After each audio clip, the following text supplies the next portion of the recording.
The Diplomacy Dojo is a weekly discussion led by your board brother about diplomacy tactics and strategies. Let's listen in on what our players are discussing this week.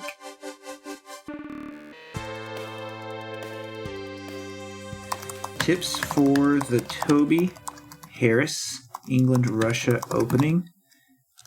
Alternative openings for an English-Russia alliance. Okay.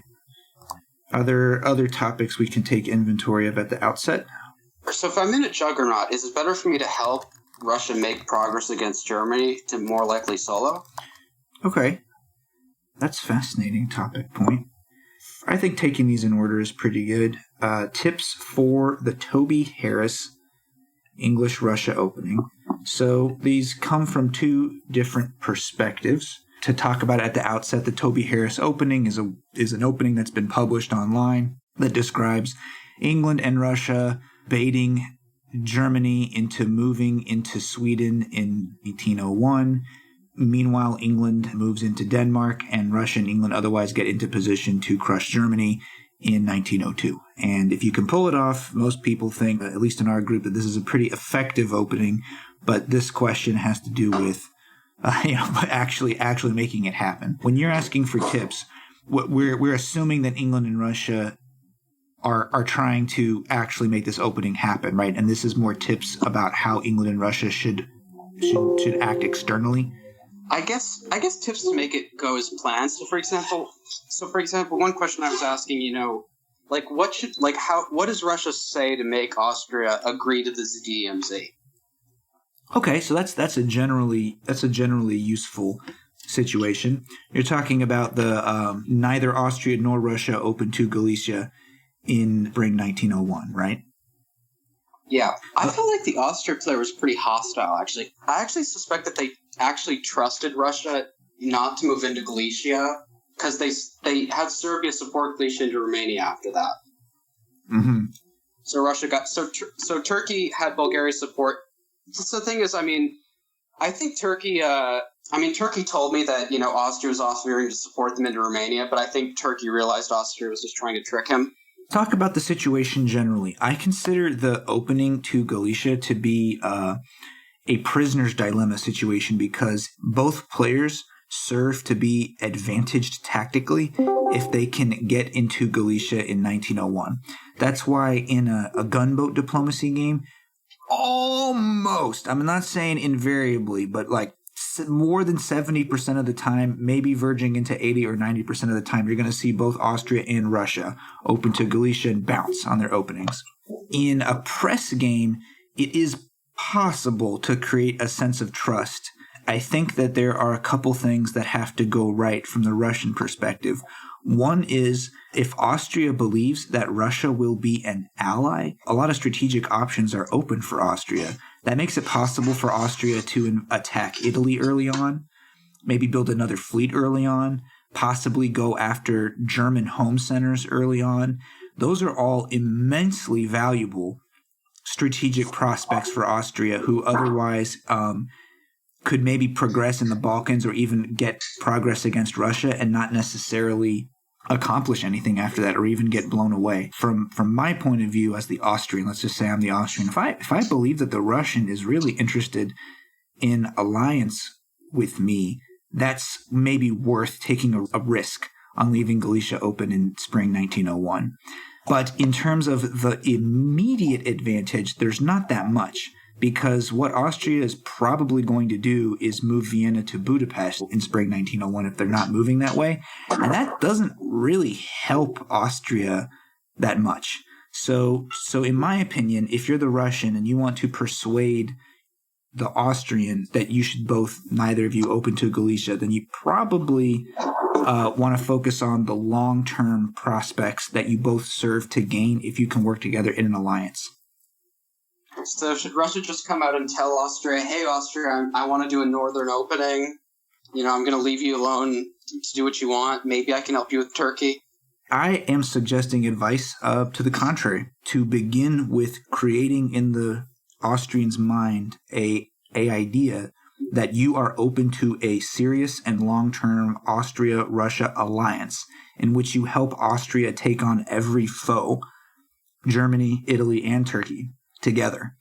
And that if you start from that possibility and saying like, is this going to work? Are you open to this? And the Austrian says, yes, that I think I want to do that.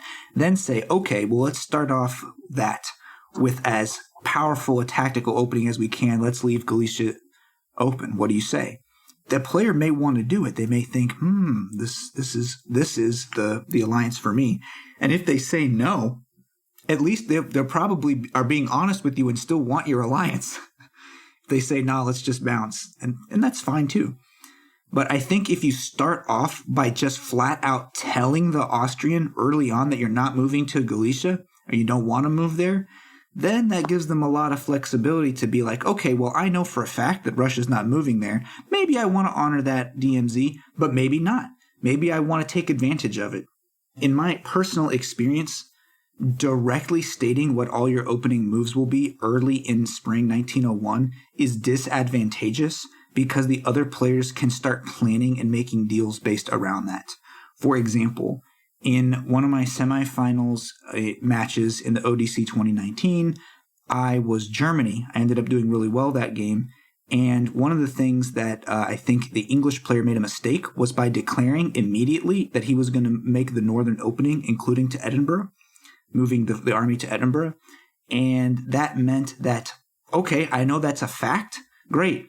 Well, I know that I'm going to let Russia into Sweden then. So I turned around and said in my opening message to Russia, you get Sweden. It's yours. I just love Russia. I just love you, man. I ended up getting a good relationship with that player. I talked the French player into opening to English Channel to do a sea line. And by the way, we did that sea line and blew England out of the water. Whereas even if England's mind had been made up from the beginning, if England had toyed with me about making different openings, I wouldn't have had so much leverage in my conversations with France and Russia because I wouldn't have had certainty about what England was going to do.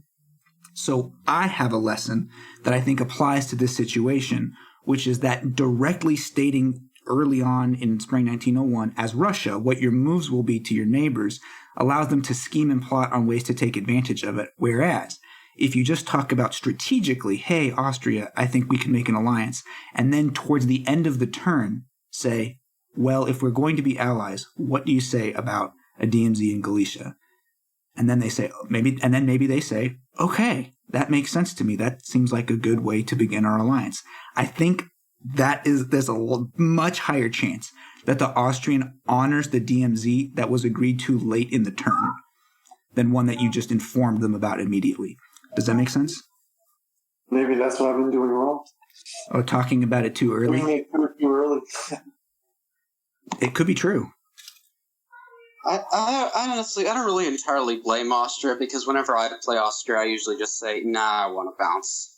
From Austria's perspective, I think the danger is a little bit bigger if Russia violates the DMZ, because if Russia goes to Galicia in combination with an Italian attack, you're probably dead. And that is not a fun way to begin a game. So that's my tip on how to negotiate that DMZ as Russia. As far as England and trying to find a way to encourage Austria to focus against another opponent, I don't think there's much England can do in this regard. Honestly, like you'd have to play it by ear or something really like game specific. Most Austrian players are not going to give away their openings unless they really have to, and they're probably not likely to tell England what opening they're going to make. You could indirectly influence the match this way. England does have some ability to influence Italy to come west. That's not out of the question.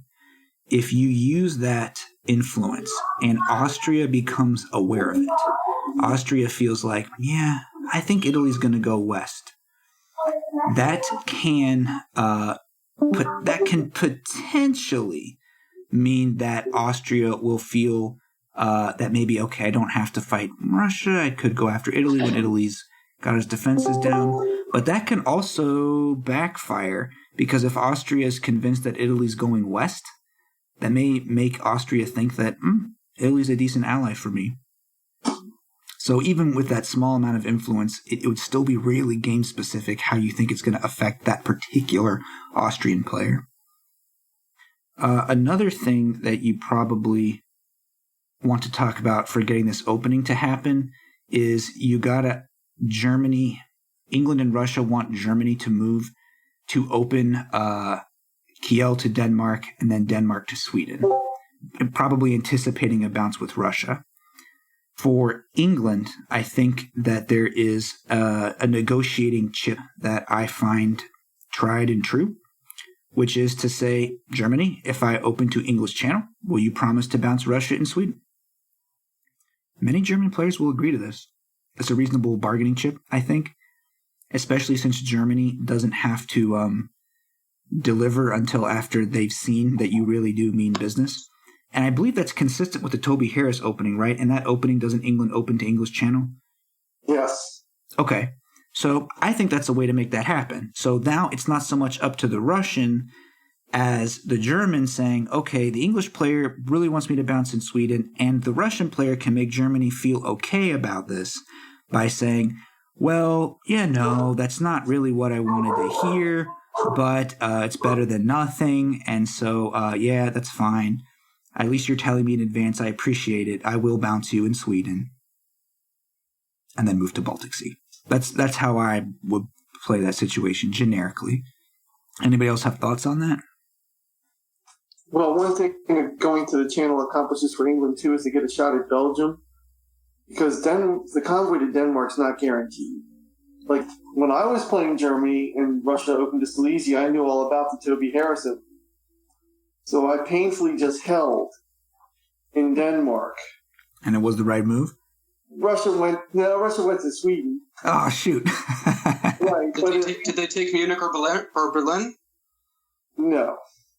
No, I think I guessed right on that 50-50. Mm. And so I eventually defeated Russia in that game with Germany. Yeah, I had all three of them after me for a while, but I eventually won someone over and then survived and did fairly well.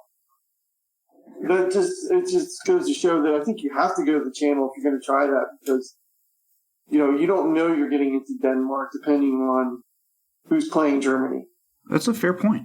So I'm going to say that we covered this topic, and let's move on to the next one, which is alternative openings for an England-Russia alliance. Based on the question, it sounds like this is an England-Russia alliance that has been agreed to in spring 1901. I assume so. Or how about we discuss ones that are agreed in 1901 or maybe later? Okay. So, all right, let's bifurcate that topic.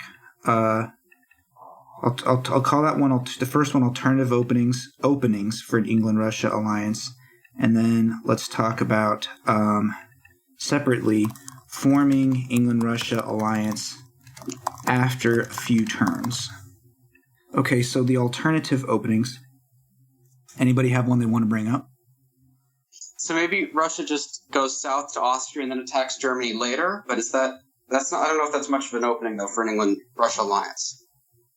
I mean, what if Russia moves to Silesia but sends Moscow south to Ukraine? All right, so this would be in an arrangement where England and Russia have agreed to attack Germany early? Yeah. I can't see myself ever agreeing to that as Russia, to be honest. I see. So it's not a good opening? From the Russian perspective, Germany is not in immediate danger because Germany has to contend with France and England over the Low Countries, or possibly might fight England in Germany for Scandinavia, but It's not going to be until usually it's 1903 or later that Germany would actually start coming across the middle and attack Russia. Yeah. And so with that in mind, it's just not a priority as Russia to be fighting Germany early. And let me add this in as well. Even if you get a German center, it's not necessarily keepable. You've massacred Germany, but now England and France are going to get like two to three centers each, and maybe you'll get to keep your one. That's not a great strategic outcome. In most high-level games... Yes, I see what you mean. Pardon? I mean, maybe being able to get an army in Norway is kind of worth some kind of risk, though. So the northern opening that I play as Russia on occasion is Warsaw to Ukraine and Moscow to St. Petersburg, with the idea of using Ukraine and the fleet I bounced in Black Sea as Sevastopol to make a supported move on Romania, and then usually hoping to get my fleet into Sweden, and most likely not necessarily moving the army at St. Petersburg to Norway, because most English players are not tolerating that. They're going to stop it somehow, is to move it to Finland, with the idea of building a fleet in St. Petersburg north coast subsequently and making a big supported attack on Norway. If I'm opening north, that's usually my plan as Russia. That doesn't sound like an English-Russian alliance, though. No, it doesn't. And that I should clarify something. The main reason why attacking Germany in spring 1901 is a hazard for Russia is there is no way in hell Germany is letting you have Sweden. And it's a lot easier to get Germany to let you have Sweden than to take one of Germany's home centers. So sorry, yeah, that opening I'm describing is not a Russia-England alliance.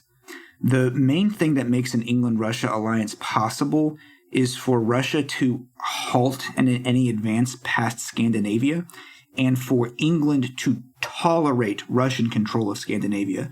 So if you've got an English player who thinks the way I play England is I get control of Scandinavia first and then I pivot from there, that is not going to be a good English. That's just not going to happen. It's not going to be a good English-Russia alliance in the beginning. Maybe later, but not in the beginning.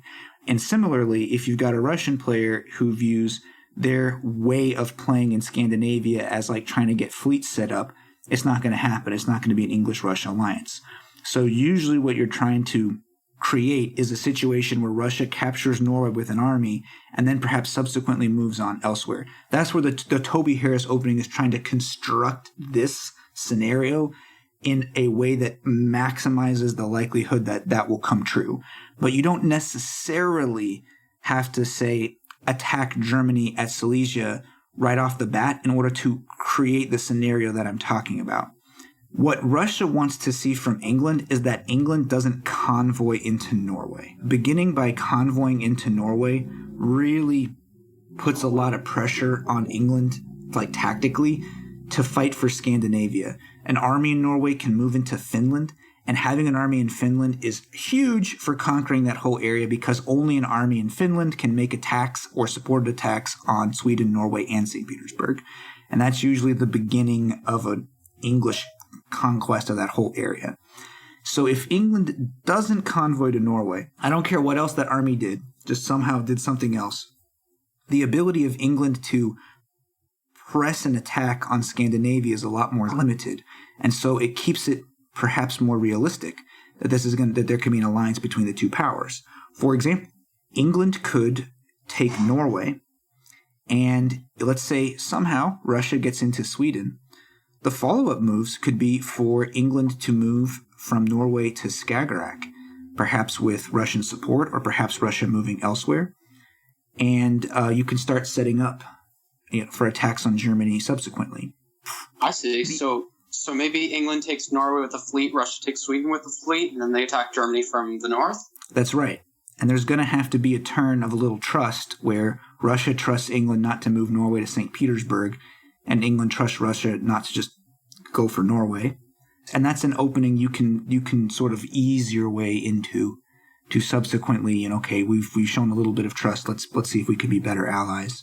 You can pivot from England having convoyed into Norway, but England really needs to convoy that army somewhere else in 1902. Or it's just not credible. Like, even if England means business as Russia, I would just find it impossible to trust an England who insists on keeping an army presence in Scandinavia. All right, so maybe England could get Norway. Maybe one build could work also. I mean, one build could be fine. So England takes Norway and then just attacks Germany from the south with Russia. Usually, as long as Russia agrees not to build any northern fleet, and honors that agreement, I think as England, you really should, it's a big advantage to you to leave Russia well enough alone. Because Russia is not a big menace to you in general. And if Russia doesn't build another fleet, who cares? France and Germany are a way bigger threat than a Russia who's not building a fleet. That's why I think a typical way for this to play out is for Russia to have gained Norway. Because if Russia has gained Norway and Russia's fleet only has the one starting fleet or no fleets at all, maybe it got disbanded somehow, then that gives England and Russia a stable border area where they don't have much ability to stab each other. That's what the Toby Harris opening is trying to engineer as fast as possible. So maybe another way of thinking about it is trying to create a stable situation in Scandinavia where you can both walk away is what you want to achieve with an England-Russia alliance. Going into the next question of forming the England-Russia alliance after a few turns, I want to throw this out there. If Russia's northern presence has been diminished or obliterated, maybe Russia has lost all northern units and St. Petersburg, that kind of converts England and Russia into natural allies at that point. Because Russia no longer has prospects for gaining really any of the centers that England hopes to gain. And you'll see that sometimes in matches, where England wipes out St. Petersburg in 1902, and then subsequently Russia and England are kind of working together. So if you're in that situation where you're on the back foot as Russia, find any way to get England to capture St. Petersburg with a fleet so that England cannot subsequently make more attacks on your home centers. Find a way to make peace there. Maybe a better, even better scenario would be to take your starting fleet and park it in St. Petersburg. Just bring it back to St. Petersburg and say, okay, I'm done. I'm not doing nothing. Leave me alone. Look, I'll even help you if you can just leave Norway. If you've parked your fleet at St. Petersburg south coast and England leaves Norway, you can no longer attack each other. Maybe you could start working together at that point. If you can keep St. Petersburg alive as long as possible and you eventually, somehow, some way, get a build, then you can build something in St. Petersburg and maybe fight England another day. In press diplomacy, I think it's a lot more common to see an England who goes all out in trying to take out St. Petersburg in 1902. There are players in gunboat diplomacy who, having seen this opening be successful in press, think it's a good idea in gunboat. But there's a big difference, which is that in press diplomacy, you can use negotiation and a lot of other things to keep your flank secure while you concentrate on the one thing. In gunboat, France is just going to attack you if you do that. But in press, that can be a pretty effective opening. And so the press metagame also elevates the power of Russia relative to gunboat. That sounds weird. I'm starting from using the variant as my starting point. All the powers are equally balanced, roughly, in regular diplomacy. And so Russia is fairly seen by England as an equal threat to France and Germany. And so overcoming that perception somehow is usually the critical thing to getting that alliance going. Most Russian players would happily ally England. It's just a question of getting the English player on board, in my experience. Okay, let's go to this next topic. In a juggernaut, should Turkey help Russia make progress versus Germany? So I have some thoughts on this, but someone else, got anything to say? From my point of view, I mean, most of my solos as Turkey, either I got Italy and Russia to attack Austria, and then Austria just kind of, just became my ally and pretty much did whatever I want because they became hopeless. Yeah, so that worked. That's pretty effective. I mean, that usually worked. I think I sold every time that happened. But when I won with a juggernaut, usually what happens is, there's an England-German alliance. Russia's kind of getting hit hard by them. But then, after I've taken a center like Marseille, I tell England, hey, England, yeah, let's go after Germany now. It's time. The last game, the English player wasn't foolish enough to do this, but twice in 2 games, they were willing to do that. So then I was able to solo. That makes sense to me. But the thing is, if the English player, is smart enough not to do that, so should Russia have already made progress towards Germany or something? So I do think that it is advisable to see how far you can get your Russian ally when your Turkey has a juggernaut, and I'll explain a couple reasons why. One is that many allies will insist on some kind of balance of power, so that if you're making expansions, if you're making conquests, and your ally is not, they will try to get centers from you. And I think this is a reasonable position. They'll say, hey, maybe I should be the one to have Trieste or something because I'm not really making gains elsewhere. And that's fair. And therefore, if your Russian ally is making gains in the north, then you have the reverse bargaining position, which is, hey, you're making gains in the north, so really I should be the one to get Trieste. Maybe you should give me Budapest. That kind of thing, which can get you closer to being able to stab the Russian player later if necessary. The next is that the further the Russian player extends into the north, especially if they're sending their new builds there or they extend really far and get stuck without making a capture, that lowers the Russian player's defenses for your eventual backstab. You don't care if Russia's got Munich, Berlin, Kiel, Denmark, Norway, Sweden, or whatever, Edinburgh. If at around that time you've just gutted Russia, you've taken Sevastopol, you're surely going to get Moscow and Warsaw. It doesn't matter that Russia made it that far because Russia's situation is now hopeless. They're not going to be able to get builds or defend against your attack, etc. Another reason is that if the situation stabilizes and the players are trying to form a stalemate line, it could be very difficult for them to do so against you if they're dealing with a Russian player who got kind of far into the west or the north, because it might mean that they have angered those players who might not want to cooperate with the Russian. It might mean that the players are really out of position for forming a stalemate line because they've been fighting each other. Those are all advantages in helping you get a solo win as Turkey. So you think it's beneficial for Turkey if Russia does make some progress against Germany moving west and north? There are advantages to it. It's not necessarily always the best play, but it can be a good one. I mean, I sort of feel that way, though, because if the only four powers still alive are, England, Germany, Russia, and Turkey, I sort of feel like, if I'm going to take the other centers, I mean, maybe I could just go for them. The German centers? Maybe Germany would help me, I don't know. Tell me more what you're thinking. I don't know, maybe it's not necessary. I mean, maybe if England and Germany aren't fighting each other, I can still just grab the centers anyway. That's possible. To get the Russian centers, you're saying?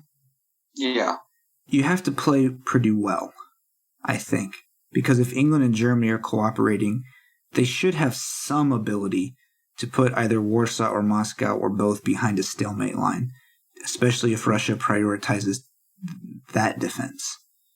But if you're in a match that's based on draw size scoring, also called Kalhammer points, it could be a good strategy to get to a three-way draw. Okay, I feel like we covered this topic.